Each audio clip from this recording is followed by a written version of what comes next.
क्या shoulder pain के treatment में किनेसियो टेपिंग इफेक्टिव है? आपने यूट्यूब और इंस्टाग्राम पर बहुत सी कलरफुल किनेसियो टेप्स जरूर देखी होंगी, लेकिन क्या ये वर्क भी करता है या सिर्फ एक ट्रेंड है?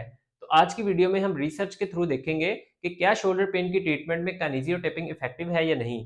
तो वीडियो को एंड तक लाजमी देखिएगा, क्योंकि वीडियो के एंड में मैं आपको बताऊंगा कि शोल्डर पेन में किनेसियो टेपिंग कैसे अप्लाई करते हैं। तो ये वीडियो आपके लिए बहुत ज्यादा हेल्पफुल होने वाली है। आजकल शोल्डर पेन एक कॉमन प्रॉब्लम है, चाहे ये जिम में हैवी लिफ्टिंग की वजह से हो, डेस्क जॉब के स्ट्रेन की वजह से हो, या फिर किसी ओल्ड इंजरी की वजह से, या घर के कामों की वजह से।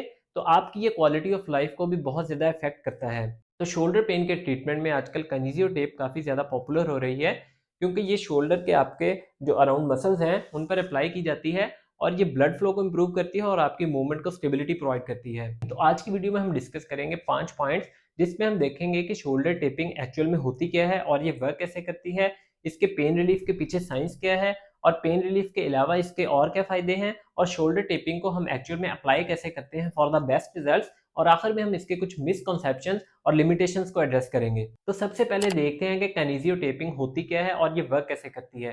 तो किनेसियो टेपिंग एक इलास्टिक और ब्रीदेबल टाइप का एक स्ट्रेचेबल टेप होता है, जो आप शोल्डर जॉइंट के या आपको कोई भी बॉडी का पार्ट है उसके अराउंड, अब हम शोल्डर को ले लेते हैं, शोल्डर जॉइंट के अराउंड जो मसल्स हैं ये डेल्टॉइड है, और यहाँ पर रोटेटर कफ और ट्रेपीजियस मसल्स जो हैं इनके अराउंड अगर आप अप्लाई करते हो शोल्डर मसल्स के अराउंड, तो ये आपके जो ऊपर स्किन अपर लेयर पर लगाई अप्लाई की जाती है। तो आपकी ये स्किन जो है अपर लेयर, इसको ये स्लाइटली अपर लिफ्ट करती है, ऊपर की तरफ पुल करती है, जिससे आपकी जो नीचे ब्लड सप्लाई है वो इम्प्रूव होती है, आपका ब्लड फ्लो इम्प्रूव होगा, और साथ ही आपका लिम्फेटिक ड्रेनेज भी इम्प्रूव होगा, जिससे आपके जो इंजरी में स्वेलिंग या फिर इन्फ्लेमेशन होती है वो रिड्यूस हो जाती है। और इसके बाद ये आपकी प्रोप्रियोसेप्शन, यानी कि ऐसी सेंस ऑफ पोजीशन, जब आप खड़े हुए होते हो तो आपका जॉइंट किस पोजीशन में है, इस सेंस को बोलते हैं प्रोप्रियोसेप्शन। ये आपकी प्रोप्रियोसेप्शन की सेंस को भी इंप्रूव करती है। तो किनेसियो टेपिंग का यूज स्टार्ट कब हुआ था? तो ओलंपिक्स 2008 के मैचेस में प्लेयर्स ने इसे पहनना स्टार्ट किया था, तब के बाद से ये काफ़ी ज़्यादा पॉपुलर है। तो जब भी आपने कोई क्रिकेट मैचेस या फुटबॉल मैचेस अगर आप देखते हो, तो उसमें प्लेयर्स ने अपने शोल्डर जॉइंट या एल्बो, रिस्ट, या फिर अगर उनकी जो भी स्पोर्ट्स के स्पेसिफिक रिक्वायरमेंट है उन जॉइंट्स के अराउंड, यानी कि नीज, उन्होंने पहनी हुई होती है, जो उनकी मूवमेंट को स्टेबिलिटी प्रोवाइड करती है और उनके पोस्चर अवेयरनेस में उनकी हेल्प करती है। अब दूसरा पॉइंट, एक बहुत बड़ा सवाल है कि क्या ये वाकई आपको आपके पेन से रिलीफ देती है या सिर्फ एक मिथ है। तो इसके जवाब के लिए हम रिसर्च को देखेंगे। तो रिसर्च के मुताबिक अगर आप टेप को अप्लाई करते हो तो ये आपको एक टेम्परेरी रिलीफ दे सकती है, और ये डिपेंड करता है आपकी पेन की सिवियरिटी और टाइप पर। तो जब आप टेप अप्लाई करते हो तो ये आपकी स्किन को अपलिफ्ट करती है, और ब्लड फ्लो की इंप्रूवमेंट की वजह से आपके मसल्स और टिश्यूज को बेटर ऑक्सीजन मिलती है और वो रिकवर जल्दी होते हैं। और इसके अलावा ये पेन रिसेप्टर्स को भी ब्लॉक करती है और प्रेशर पॉइंट्स को भी रिलीव करती है, जिसकी वजह से आपको एक सूथिंग इफेक्ट मिल सकता है।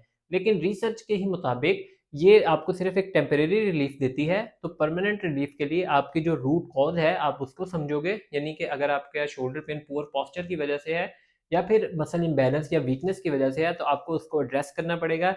इसके साथ आपको फिजियोथेरेपी एक्सरसाइजेज लाजमी करनी पड़ेंगी। तो इसमें आप फिजियोथेरेपिस्ट के साथ लाजमी अपनी कंडीशन डिस्कस करो, और एक कंबाइंड ट्रीटमेंट के साथ चलो, जिसमें आप किनेसियो टेपिंग और आपकी जो एक्सरसाइजेज होंगी उसका कंबाइंड इफेक्ट आए और आपको एक परमानेंट रिलीफ मिल सके। तो पॉइंट नंबर 3 में हम देखेंगे कि किनेसियो टेपिंग के पेन रिलीफ के अलावा और क्या फंक्शंस हैं। तो इसमें ये मसल स्टेबिलिटी और मसल एक्टिवेशन प्रोवाइड करता है, जिसमें अगर आप किसी शोल्डर इंजरी से रिकवर कर रहे हो तो ये आपको एग्जेसिव स्ट्रेस, अगर उस जगह पर आपको एग्जेसिव स्ट्रेन की वजह से पेन होता है, तो ये आपको मसल की स्टेबिलिटी प्रोवाइड कर सकता है, जिससे आपको अपनी पेन में टेम्परेरी रिलीफ मिलेगा। तो ड्यूरिंग एक्टिविटी आप अगर ये किनेसियो टेपिंग पहनते हो और आप किसी इंजरी से सफर कर रहे हो, तो ये आपके लिए बिल्कुल एक रिलीफ आपको प्रोवाइड कर सकता है और आपके लिए हेल्पफुल हो सकता है।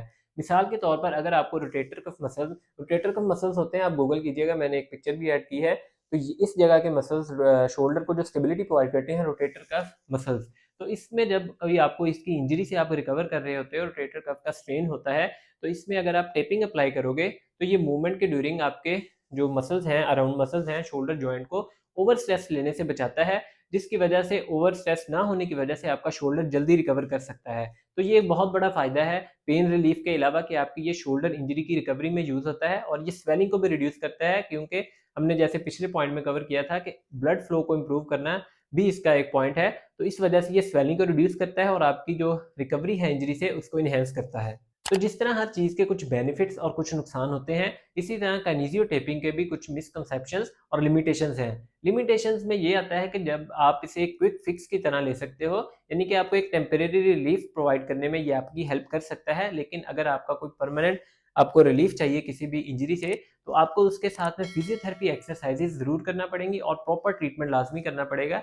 जैसे कि पोस्चर करेक्शन हो गया, मसल इम्बैलेंस हो गया, तो इस जैसे मसल्स के इश्यू में या फिर अगर कोई इंजरी है तो उसमें आपको फिजियोथेरेपी ट्रीटमेंट लेना साथ ज़रूरी है, अगर आपको परमानेंट रिलीफ चाहिए आपके दर्द से, क्योंकि ये एक सिर्फ एक क्विक फिक्स है। तो अब आज का लास्ट और इम्पोर्टेंट पॉइंट और एक बड़ा सवाल कि टेपिंग को अप्लाई कैसे करते हैं।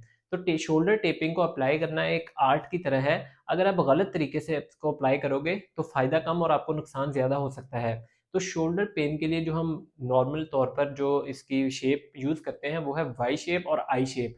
वाई शेप आपकी यूज़ होता है टारगेटेड मसल्स की स्टेबिलिटी के लिए और आई शेप आपकी ओवरऑल जनरल स्टेबिलिटी के लिए यूज़ की जाती है। तो इसको समझने के लिए मैंने कुछ डिफरेंट मसल रीजन्स के लिए कुछ पिक्चर्स ऐड की हैं, जो आपकी स्क्रीन पर शो हो रही होंगी, आप देख सकते हो। इससे आपको थोड़ी बहुत हेल्प मिलेगी समझने में कि आप किस रीजन के लिए या किस इंजरी के लिए कैसे टेप को अप्लाई करते हो। तो बेसिकली 2 ही शेप्स होती हैं, वाई शेप और आई शेप।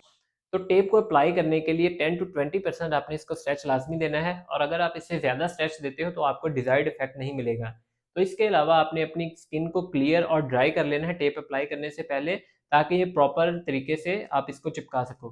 तो फाइनली किनेसियो टेपिंग एक इफ़ेक्टिव और पावरफुल टूल है, जो आपको रिलीफ़ दे सकता है आपकी पेन से। तो आपको अब तक ये ज़रूर समझ आ गया होगा कि ये आपको किन इंजरीज़ या किन इश्यूज़ में आपको टेम्परेरी रिलीफ़ दे सकता है और किन में परमानेंट। परमानेंट रिलीफ तो तभी होगा जब आप उसकी रूट कॉज़ को समझकर अपने साथ मसल्स को भी ट्रीट करोगे। उसकी अगर पोस्चर बेटर नहीं है तो आप पोस्चर पर वर्क करोगे, अगर वीक है मसल्स तो आप उनकी स्ट्रेंथ पर काम करोगे और साथ ही आप टेप भी अप्लाई करोगे।